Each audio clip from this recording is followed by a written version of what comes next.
आजकल लोगों की भावना तुरंत आहत हो जाती है। किसी ने कुछ कहा नहीं, थोड़ा सा कोई कमेंट किया नहीं और लोगों की भावनाएं आहत हो जाती है। कोई भावना में आहत होकर पूरे देश में आग लगा देता है, दंगे फसाद कर देता है, तो कोई भावना में आहत होकर किसी का गला काट देता है। अभी हाल ही में सनातन व्यवस्था और भारतीय संस्कृति पर फैक्ट के आधार पर बात करने वाले गौतम खट्टर ने सेंट जेवियर पर एक कमेंट किया था, उस पर अभी आगे हम लोग बात करेंगे। लेकिन जैसे ही उन्होंने कमेंट किया, इस कमेंट के बाद पूरे गोवा की जो सरकार थी वो ऐसा लग रहा है जैसे हरकत में आ गई और उसका पूरा जो काम था वो ये हो गया कि अब गौतम खट्टर को हमें अरेस्ट कर लेना चाहिए।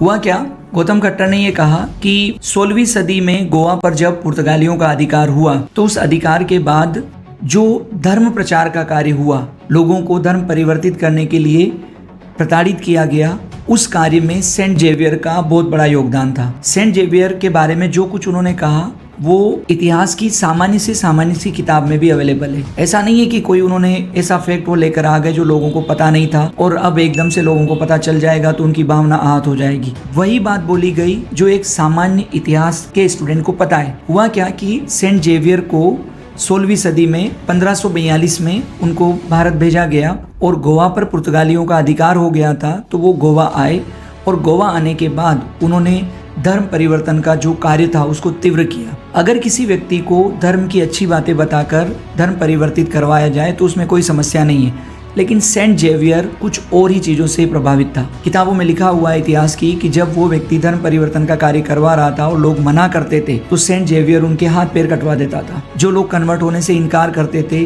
उनको जेल में डाल दिया जाता था। बड़ी संख्या में भारतीयों के जो मंदिर थे उनको तोड़ा गया, मुसलमानों की जो मस्जिदें थी उन मस्जिदों को तोड़ा गया। सेंट जेवियर ने पुर्तगाल के शासक को पत्र लिखा और कहा कि हम धर्म परिवर्तन का काम करने के लिए जब जाते हैं तो सबसे ज़्यादा संख्या में ब्राह्मण और मुस्लिम जो नेता है वो हमारे आड़े आते हैं। बाकी लोग तो तैयार हो रहे हैं पर ये लोग तैयार नहीं हो रहे हैं, तो इनका एक खास इलाज हमें करना पड़ेगा।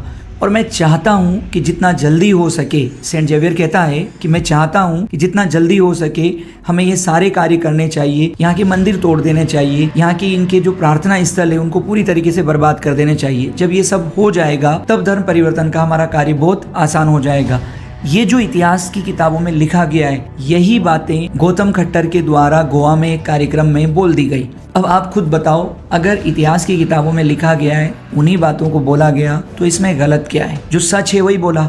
लेकिन जैसे ही गौतम खट्टर ने ये बोला, गोवा पुलिस ने उनके अगेंस्ट FIR दर्ज की और उनको अरेस्ट करने के लिए पुलिस को हिमाचल प्रदेश और उत्तराखंड भेजा गया। जब पुलिस हिमाचल आई तो गौतम खट्टर नहीं मिले, तो उत्तराखंड जाकर उनका जो छोटा भाई था माधव खट्टर, उनको गिरफ्तार कर लिया गया।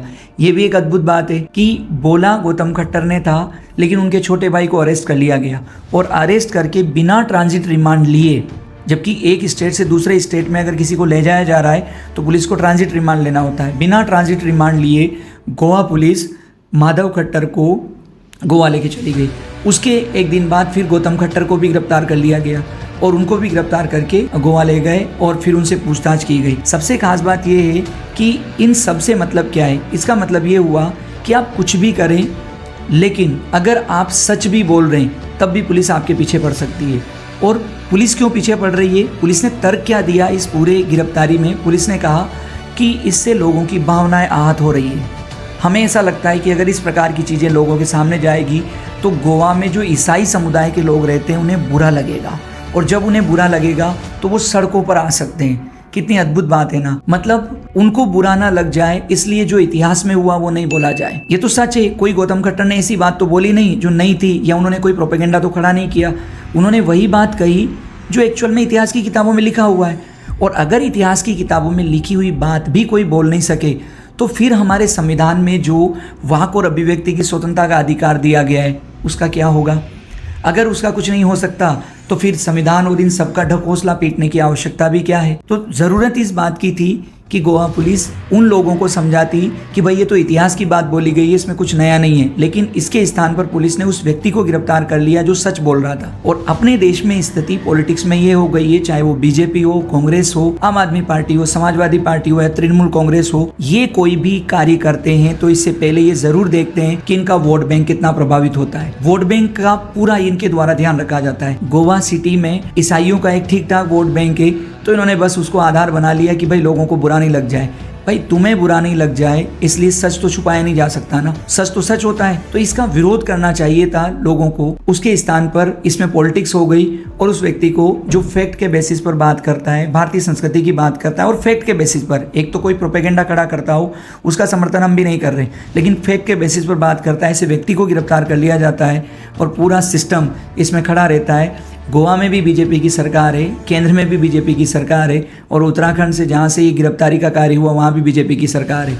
वही बीजेपी जो कहने को हिंदुओं के वोट और हिंदू मुस्लिम हमेशा करती रहती है और जब इस प्रकार की चीज़ें आती है तो अपने वोट बैंक का पूरा ध्यान रखती है। तो भाई अपनी भावनाओं और इन सारी चीज़ों को थोड़ा मजबूत बनाओ, इतनी कमज़ोर मत बनाओ कि कोई भी व्यक्ति थोड़ा सा सच बोल दे और आहत हो जाए, तुम्हारा भगवान खतरे में आ जाए, तुम्हारे जो भगवान के प्रतिनिधि है वो खतरे में आ जाए, तुम्हारे संत खतरे में आ जाए।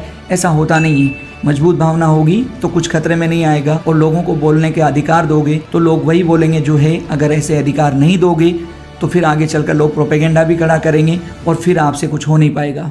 Thank you.